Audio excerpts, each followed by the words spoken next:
አርዕስተ ዜና። በኢትዮጵያና በኬንያ የጋራ ድንበር አካባቢ የሚኖሩ ማህበረሰቦችን በህጋዊ የንግድ ስርዓት ተጠቃሚ ለማድረግ መዘጋጀቱ የተነገረለት የጠረፍ ንግድ መመሪያ ስራ ላይ እንዲውል ተወሰነ። በጠረፍ ንግድ ስርዓቱ ውስጥ ሊገበያዩ የሚችሉት 50 አይነት ምርቶችም ይፋ ተደርገዋል። በዝርዝር እንነግራቸዋለን። ኢትዮጵያ በሚቀጥሉት 10 ዓመታት የሙቀት አማቂ ጋዞች ልቀትን በ70.3 በመቶ ለመቀነስ እንዲሁም በ2050 የካርበን ልቀትን ወደ ዜሮ ለማድረስ እየሰራች መሆኑን የፕላንና ልማት ሚኒስቴር አስታወቀ። የአየር ንብረት ለውጥ ተጽዕኖን ለመከላከልና ለመቋቋም የሚያስችል ብሔራዊ ፖሊሲ እቅድ ተቀርጾ ተግባራዊ እየተደረገ እንደሚገኝ ተገልጿል። ትሰሙታላችሁ። በኮት ዲቯር ከግንቦት ወር አጋማሽ ጀምሮ በጣለው ከባድ ዝናብ ምክንያት በተከሰተው የጎርፍ መጥለቅለቅና የመሬት ናዳ አደጋ ቢያንስ 59 ሰዎች መሞታቸውን የሀገሪቱ መንግስት አስታውቋል። ከውጪ ቀዳሚ ያደረግነው መረጃ ነው። ኢራን በአያቶላ አሊ ካሚኒ ስርዓተ ቀብር ወቅት አሜሪካና እስራኤል ጥቃት እንዳይፈጽሙ አስጠነቀቀች። የአያቶላ አሊ ካሚኒ ስርዓተ ቀብር ለመፈጸም እየተዘጋጀች የምትገኘው ኢራን ለሳምንት ገደማ ያህል በሚፈጀው ስነ ስርዓት ወቅት አሜሪካና እስራኤል ምንም አይነት ጥቃት እንዳይፈጽሙ አንድ ከፍተኛ ወታደራዊ አዛዥ አስጠንቅቀዋል። እንነግራችኋለን።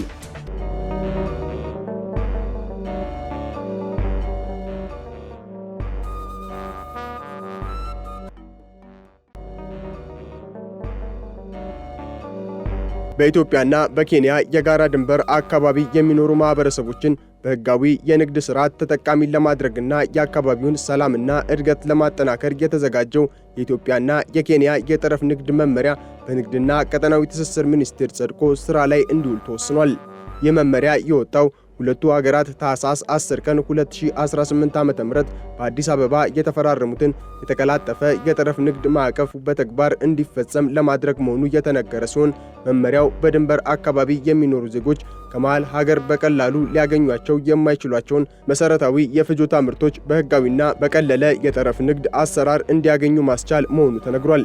በድንበር አካባቢ የሚስተዋሉ ህገወጥ የንግድ እንቅስቃሴዎችና ኮንትሮባንዶችን መቀነስ፣ አነስተኛ የመነገድ አቅም ላላቸው የድንበር አካባቢ ነዋሪዎችና ዜጎች አዳዲስ የሥራ ዕድሎችን ማመቻቸትን የሚያስችል መሆኑም ተጠቁሟል።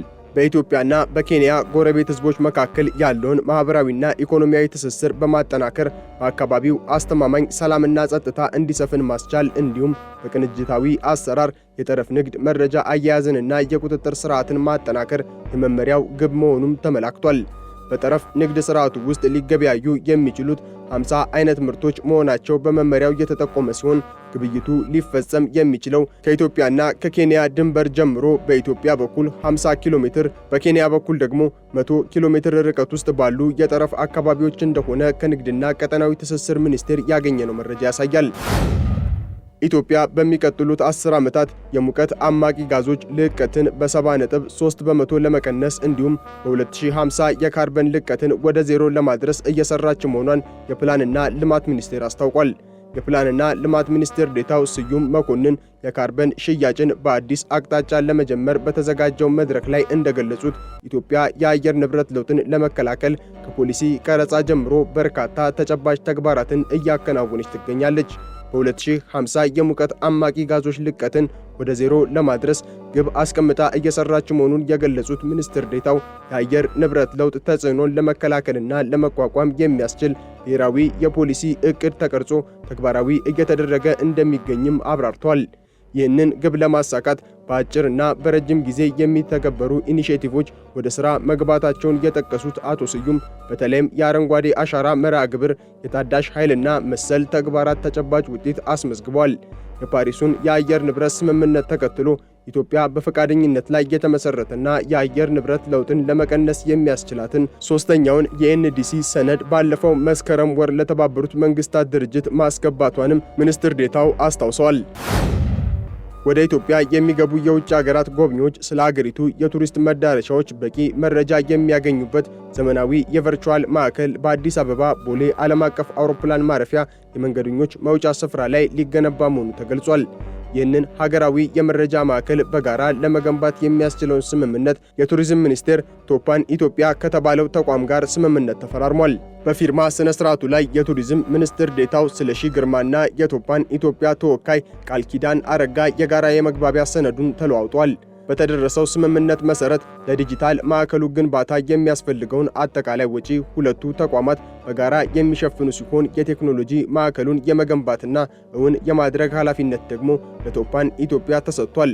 ይህ በአይነቱ ልዩ የሆነ የቨርቹዋል መረጃ ማዕከል በቀጣይ አሁን እየተገነባ በሚገኘው አዲሱ ትልቅ ዓለም አቀፍ አውሮፕላን ማረፊያ ውስጥም ተካቶ አገልግሎት እንዲሰጥ እንደሚደረግ ከሚኒስትሩ የተገኘው መረጃ ያመለክታል። በምዕራብ አፍሪካዊቷ ሀገር ኮት ዲቯር ከግንቦት ወር አጋማሽ ጀምሮ በጣለው ከባድ ዝናብ ምክንያት በተከሰተ የጎርፍ መጥለቅለቅና የመሬት ናዳ አደጋ ቢያንስ 59 ሰዎች መሞታቸውን የሀገሪቱ መንግስት አስታውቋል። የመንግስት ቃል አቀባይ አማዱ ኪሊባሊ በሰጡት መግለጫ የዝናብ ወቅቱ ገና በጅምር ላይ ቢሆንም የሞቱት ሰዎች ቁጥር 59 መድረሱ እጅግ አሳሳቢ መሆኑን ገልጸዋል። ከ6 ሚሊዮን በላይ ነዋሪዎች ባሏት የሀገሪቱ የኢኮኖሚ መዲና አቢጃን የጎርፍ አደጋ ተደጋጋሚ ችግር ሆኖ እንደሚገኝ ገልጸዋል። መንግስት አደጋውን ለመቀነስ ሲል ለዓመታት በአደገኛ ቦታዎች ላይ በሚገኙ ቤቶችን የማፍረስና ነዋሪዎችን የማስለቀቅ እርምጃ ሲወስድ መቆየቱን ቃል አቀባዩ ገልጸዋል። የመንግስትን የደህንነት መመሪያ ተቀብለው ከስፍራው በለቀቁ ዜጎች ላይ እስካሁን ምንም አይነት ጉዳት አልደረሰም ሲሉም ገልጸዋል።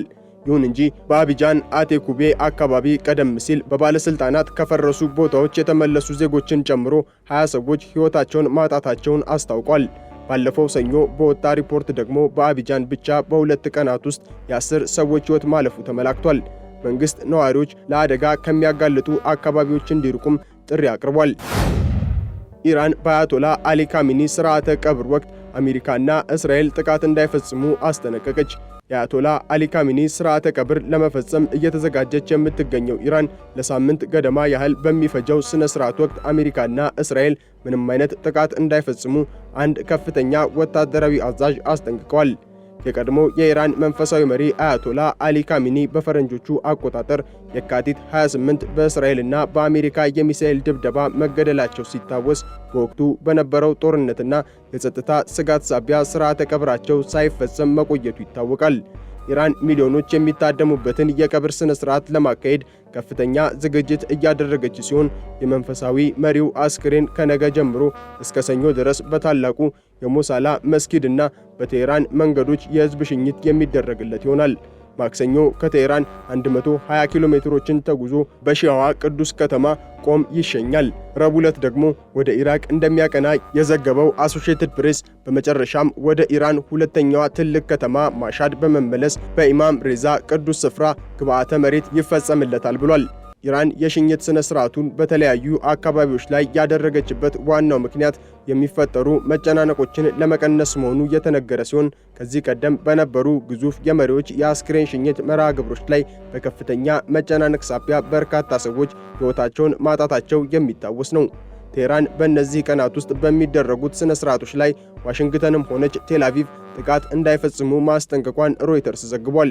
ባሳለፍነው ረቡዕ የውጭ ጉዳይ ሚኒስትሩ አባስ አራቺም ተመሳሳይ ማስጠንቀቂያ መስጠታቸው የሚታወስ ሲሆን ለየትኛውም ጥቃት ተገቢውን የአጸፋ እርምጃ እንወስዳለን ብለው ነበር።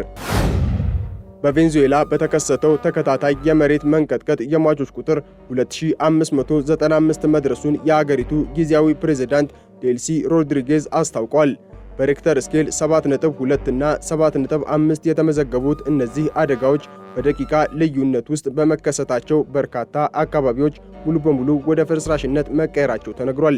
እንደ የተባበሩት መንግስታት ድርጅት ግምት ከሆነ እስከ 50,000 የሚደርሱ ሰዎች አሁንም የደረሱበት አልታወቀም።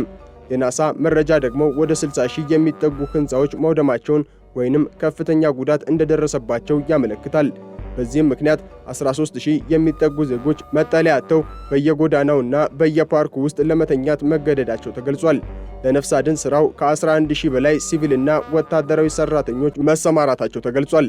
የሀገሪቱ ፕሬዝዳንት ሮድሪጌዝ በመንግስታቸው ላይ የተነሳ ያለውን የነፍስ አድን ሥራ መዳከም መከላከላቸው ተሰምቷል። በተጨማሪም በሟቾች የቀብር ሥነ ሥርዓት እየተነሳ ያለው ውዝግብ እንዲበርድ በማሳሰብ ሟቾች በጅምላ መቃብር እንዳይቀበሩ ገልጸዋል። ደብዛቸው የጠፉ ሰዎች መጨረሻ ለማወቅ አሁን መንግስት ሥራውን አጠናክሮ እንደሚቀጥል ገልጸዋል ሲል ኤምኤስኤን ዘግቧል።